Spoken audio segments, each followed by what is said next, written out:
प्यारे विद्यार्थियों, छोटे भाइयों बहनों, मिशन इंस्टीट्यूट प्रयागराज में आपका स्वागत है, अभिनंदन है। आइए आज की महत्वपूर्ण बातों पर चर्चा करने चल रहे हैं। आज क्या घटनाक्रम हुआ है, इसको लेके एक बात को डिस्कस करते हैं।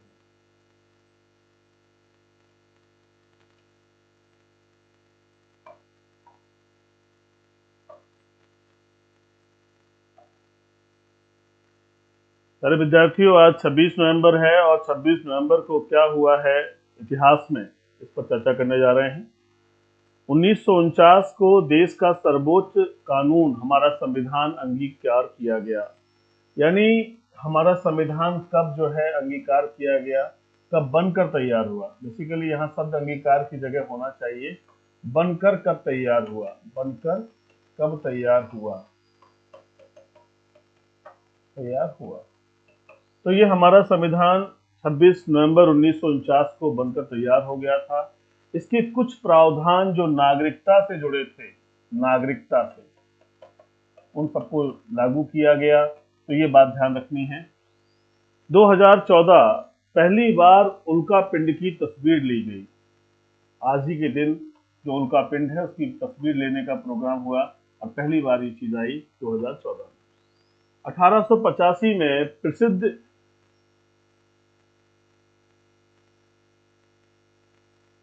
इसको करेक्ट करना होगा, 1985 में प्रसिद्ध इतिहासकार तपन राय चौधरी का निधन हुआ।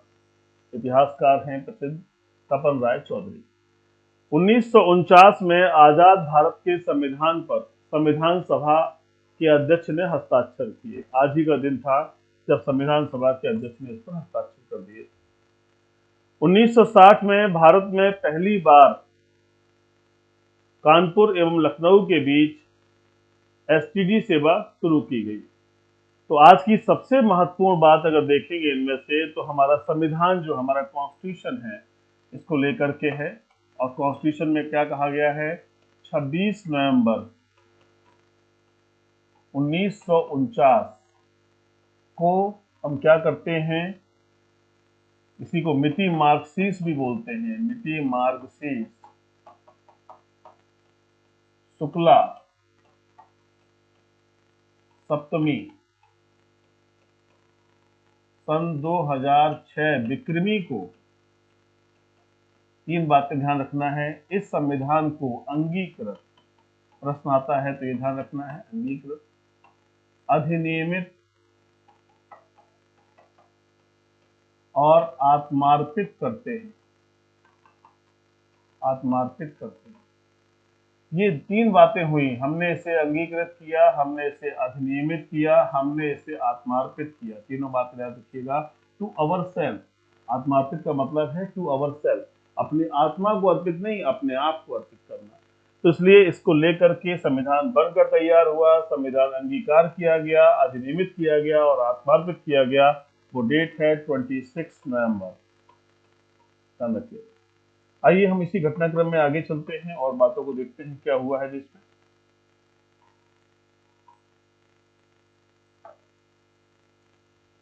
पहली खबर क्या है, भारत ने संघाई सहयोग संगठन की वर्ष 2023 के लिए अधिकारी वेबसाइट लॉन्च कर दी है। भारत वर्ष 2023 में एससीओ, संघाई सहयोग संगठन, संघाई कोऑपरेशन ऑर्गेनाइजेशन के अध्यक्ष के रूप में अगले एससीओ शिखर सम्मेलन की मेजबानी करने वाला है। बहुत ही बड़ी बात है, ध्यान रखिएगा। अभी चर्चा में भी था ये चीज।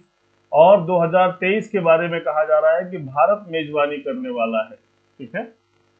इस साइट पर अगले साल होने वाले संघाई सहयोग संगठन के विषय में महत्वपूर्ण जानकारियां प्रदान की गई हैं। साइट को खोलते ही अगले वर्ष के लिए एससीओ की बैठक स्थल वाराणसी के विषय में वीडियो जानकारी प्रदान की गई है। देखिए क्या कहा जा रहा है, एससीओ का बैठक स्थल कहाँ रहेगा, वाराणसी। वाराणसी इस समय चर्चा का विषय क्यों है, क्योंकि भगवान शिव की नगरी माना जाता है और वहां पर विश्वनाथ कॉरिडोर बना हुआ है। पर्यटन का एक नया प्रभावी स्थल बन गया है। तो ये इस तरह से भी, और मोदी जी का संसदीय क्षेत्र भी है, इस वजह से तो यहाँ वाराणसी में ध्यान रखिएगा इसका बैठक के लिए कहा जा रहा है। वेबसाइट अगले वर्ष भारत की अध्यक्षता में किए गए आने वाले कार्यक्रमों के बारे में जानकारी प्रदान करेगा। तो कुल मिला के इस खबर से क्या मतलब निकला है कि एससीओ, एससीओ के संदर्भ में क्या हुआ है कि इंडिया ने अपनी आधिकारिक वेबसाइट जारी कर दी है, ठीक है, जो 2023 में मेजबानी की तरफ इशारा करती है और इस संदर्भ में समस्त जानकारियां आपको इससे प्राप्त होने वाली है। तो जो भी क्वेश्चन बन रहे हैं गौर करिएगा, मेजबानी कौन करेगा, कब करेगा, कहां पर बैठक होगी, इन सब से बड़े जुड़े हुए प्रश्नों के लिए तैयार रखिएगा। सारे विद्यार्थियों, अगले प्रश्न पर हम आते हैं, अगली बात पर आते हैं। जिन विद्यार्थियों ने अभी तक मिशन इंस्टीट्यूट प्रयागराज को सब्सक्राइब नहीं किया है, प्लीज सब्सक्राइब कर लीजिए, बेल आइकन को प्रेस कर दीजिए और साथ ही साथ हमसे जुड़े रहिए। साथ ही साथ हमें कमेंट भी करिए और बताइए कि हमारा ये प्रोग्राम, हमारी ये क्लासेस आप तक, आपके जीवन में कहाँ तक सहयोगी हैं, क्या ये आपके लिए बेहतर कुछ कार्य सिद्ध कर पा रही हैं या नहीं। जरूर सूचित करिए, हम सुधार करेंगे, हम विकास करेंगे और आपके जीवन में कुछ न कुछ सहयोग के स्तर पर शामिल रहेंगे। आइए अगली बात देखते हैं। 53वें IFFI फिल्म फेस्टिवल में चिरंजीवी को, ध्यान दीजिएगा, एक बड़े स्टार रहे हैं चिरंजीवी को Indian film personality of the year के अवार्ड से सम्मानित किया गया है। यह समारोह गोवा में चल रहा है। हम सबके फेवरेट चिरंजीवी ने 1978 में आई फिल्म पुनाधिरल्लू से डेब्यू किया था और इसके पहले भी चिरंजीवी को 10 फिल्म फेयर अवार्ड भी मिल चुके हैं। वहीं उन्हें 4 नंदी पुरस्कार भी मिल चुके हैं। ध्यान दीजिएगा, 4 नंदी पुरस्कार से भी सम्मानित किया गया है, 10 बार फिल्म फेयर अवार्ड भी मिला है। 1978 में जो इनकी फिल्म आई पुनाधिरल्लू से इनको जो है आगे आने का सिलसिला शुरू हुआ और चिरंजीवी फिल्म अभिनेता के साथ साथ फिल्म मेकर भी हैं। तो एक बड़ा नाम है साउथ का, साउथ इंडस्ट्री में एक बहुत बड़ा नाम है चिरंजीवी। तो ये ध्यान रखिएगा, चिरंजीवी को इस वर्ष जो पुरस्कार मिल रहा है वो क्या है, Indian film personality of the year.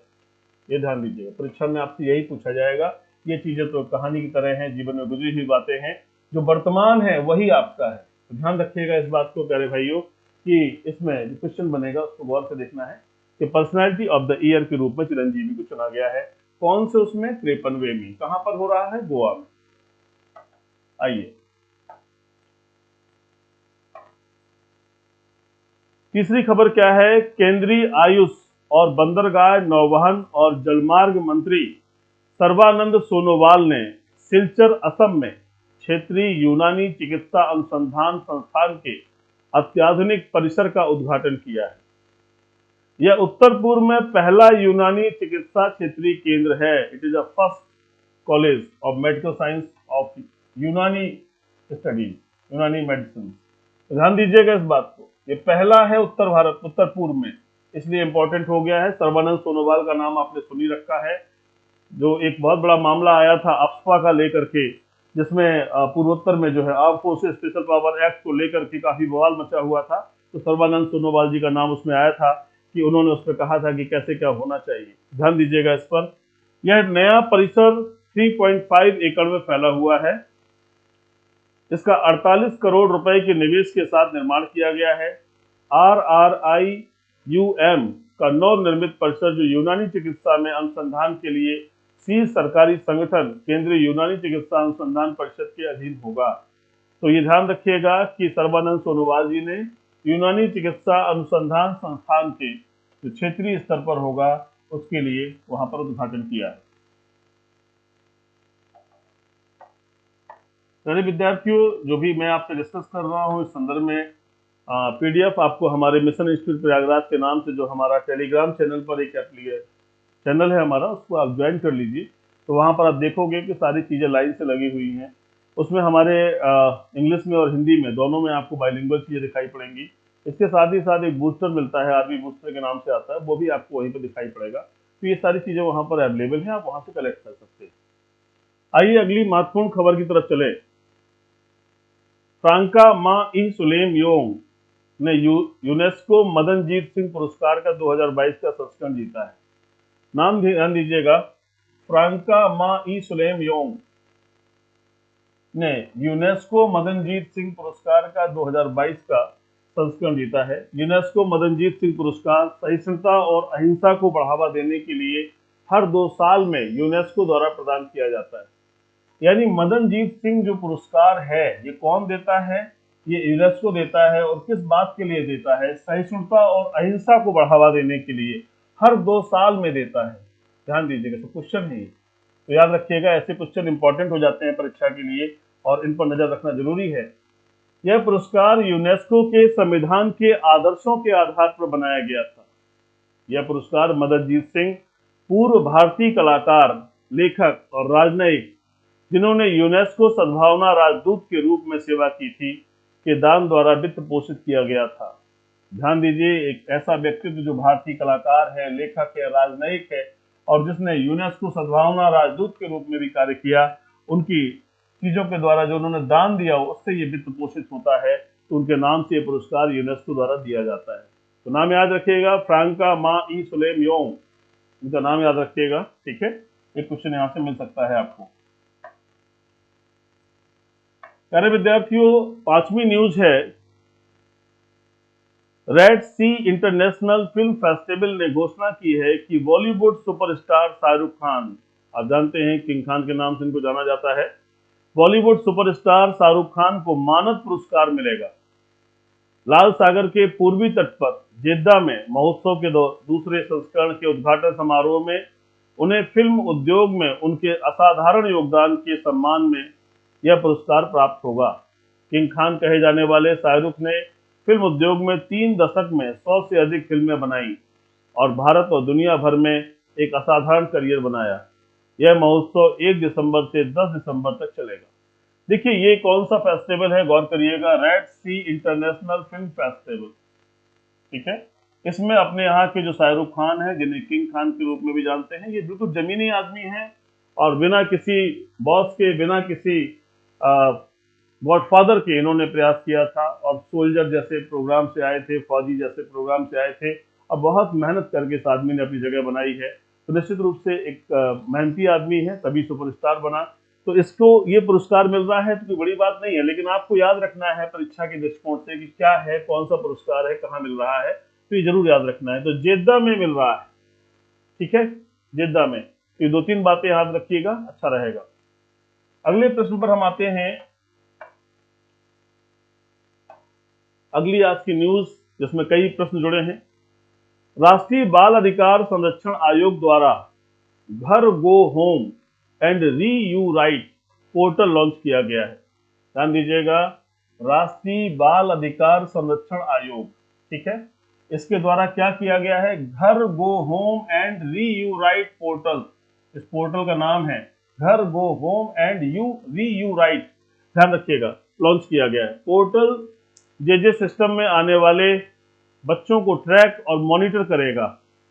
राष्ट्रीय बाल अधिकार संरक्षण आयोग ने बाल कल्याण समितियों के लिए प्रशिक्षण मॉड्यूल और बच्चों के उद्धार और उनकी घर वापसी के लिए प्रोटोकॉल लॉन्च किया है। यह बाल कल्याण समितियों के प्रशिक्षण के लिए 15 दिवसीय कार्यक्रम है और इसे 72 घंटे की अवधि में 63 सत्रों में विभाजित किया गया है।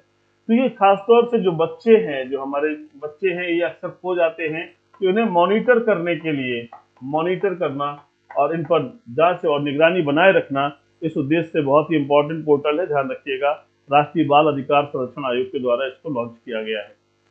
आइए अगली घटनाक्रम पर चर्चा करते हैं। सारे विद्यार्थियों, जिन्होंने अभी तक मिशन इंस्टीट्यूट प्रयागराज के चैनल को सब्सक्राइब नहीं किया है, प्लीज सब्सक्राइब कर लीजिए, लाइक भी कर दीजिए, उससे हमारा मनोबल बढ़ता है। हमारे द्वारा किए गए प्रयास में मुझे लगता है कि जो हम कर रहे हैं वो कहीं ना कहीं आपके लिए लाभप्रद है, तो हम लोगों को खुशी होती है। तो प्लीज एक लाइक कर दीजिए उसमें, साथ ही साथ शेयर कर दीजिए ताकि आप जैसे और विद्यार्थियों तक हमारी बात पहुंच सके।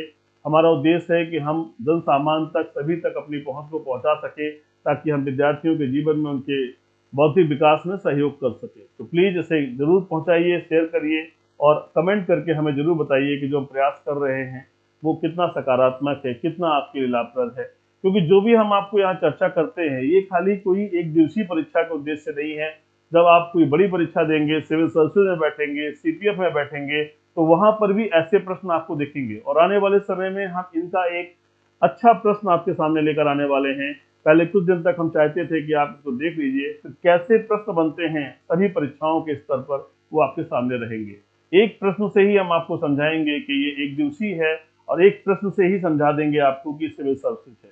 कैसे बेहतर करना है, एक ही प्रश्न आपके लिए चीजें स्पष्ट करने के लिए पर्याप्त होगा। तो आइए हम देखते हैं अगली महत्वपूर्ण खबर के लिए क्या है। 7वीं खबर क्या है, देश के सभी राज्यों की ग्रिड इंटरैक्टिव अक्षय ऊर्जा की कुल स्थापित क्षमता की तुलना करते हुए कर्नाटक शीर्ष स्थान पर आया। यानी कर्नाटक की पोजीशन क्या है, शीर्ष है, टॉप पर आ गया है सभी राज्यों की ग्रिड इंटरैक्टिव अक्षय ऊर्जा। ध्यान दीजिएगा, आरबीआई के एक प्रकाशन के अनुसार राज्य की कुल स्थापित क्षमता 15,463 मेगावाट थी। 15,225 मेगावाट के साथ तमिलनाडु दूसरे स्थान पर है। भारतीय राज्यों पर सांख्यिकी की पुस्तिका 2021-22 के अनुसार गुजरात 13,153 मेगावाट के साथ तीसरे स्थान पर है, जबकि महाराष्ट्र 10,267 मेगावाट के साथ चौथे स्थान पर था, जो रिजर्व बैंक द्वारा जारी किए गए सांख्यिकी प्रकाशन का 7वां संस्करण था। तो पहले विद्यार्थियों ध्यान रखना है कि पहले नंबर पर कौन सा है, कर्नाटक है, ठीक है। दूसरे नंबर पर कौन सा हमारे सामने है, तमिलनाडु है। तीसरे नंबर पर हमारे पास है गुजरात और चौथे नंबर पर हमारे पास है महाराष्ट्र। तो ये क्या है, ये अक्षय ऊर्जा के संदर्भ में है कि इसके आधार पर कितनी क्षमता, कितनी उत्पादन क्षमता है, इसके आधार पर कर्नाटक शीर्ष है, तमिलनाडु है, गुजरात है और महाराष्ट्र है। तो ध्यान रखिएगा, क्वेश्चन बनता है तो आपको दिमाग में इसको रखना पड़ेगा। आइए प्यारे भाइयों, हम लोग आगे चलते हैं। शिक्षा राज्य मंत्री डॉक्टर सुभाष सरकार ने आकाशवाणी भवन दिल्ली में राष्ट्रीय स्वच्छ विद्यालय पुरस्कार 2021-22 प्रदान किया है। राष्ट्रीय स्वच्छ विद्यालय पुरस्कार, ध्यान दीजिएगा, 21-22 प्रदान किया गया है दिल्ली में। कुल 39 स्कूलों को यह पुरस्कार दिया गया, जिसमें राष्ट्रीय श्रेणी में 5 और समग्र श्रेणी में 34 स्कूल हैं। राष्ट्रीय वर्ग के विजेताओं को 60,000 रुपए तथा अन्य वर्ग को 20,000 रुपए दिए गए हैं।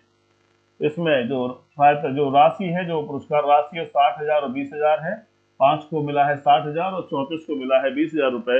राष्ट्रीय आयोग समिति ने इन स्कूलों को पुरस्कार के लिए चुना है। तो ध्यान रखिएगा, इस तरह के पुरस्कार अगर पूछे जाते हैं तो दिमाग में रहना चाहिए। अगले महत्वपूर्ण खबर की तरफ हम लोग बढ़ रहे हैं। अब तो खबर ही नहीं बची कोई। आज की विद्यार्थियों के लिए आवश्यक समस्त खबरें कंप्लीट हो गई हैं। हम सुबह मुलाकात करते हैं 5 बजे।